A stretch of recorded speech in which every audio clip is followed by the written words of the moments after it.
विविध मागण्यांसाठी आज परिचारिकांचं राज्यभर आंदोलन. मुंबईतही आझाद मैदानावर करणार निदर्शनं. 18 जुलैपासून राज्यभरातील परिचारिका विविध मागण्यांसाठी बेमुदत संपावर जाणार. ठाकरेंच्या शिवसेनेच्या आमदारांची आज महत्त्वाची बैठक. उद्धव ठाकरे विधान भवनात बैठक घेणार असल्याची माहिती. रोहित पवार यांची पवारांच्या राष्ट्रवादीच्या सरचिटणीसपदी निवड.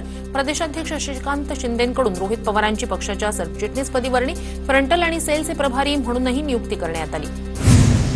संजय राऊत मानहानी प्रकरणात नारायण राणेंना दिलासा नाहीच. राणेंनी दाखल केलेली याचिका एमपीएमएलए कोर्टानं फेटाळली. 15 जानेवारी 2023ला नारायण राणेंनी संजय राऊतांना मी खासदार केल्याचं वक्तव्य केलं होतं. याविरोधात राऊतांनी मानहानीचा खटला दाखल केला होता.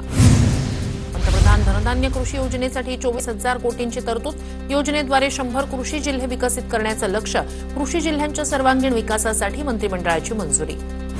गोपीचंद पडळकर आणि जितेंद्र आव्हाड यांच्यात विधान भवन परिसरात शिवीगाळ. पडळकरांच्या गाडीचं दार लागल्याचा आव्हाडांचा आरोप. पडळकर आणि आव्हाडांमधील वातावरण अधिवेशनात दुसऱ्यांदा तापलं.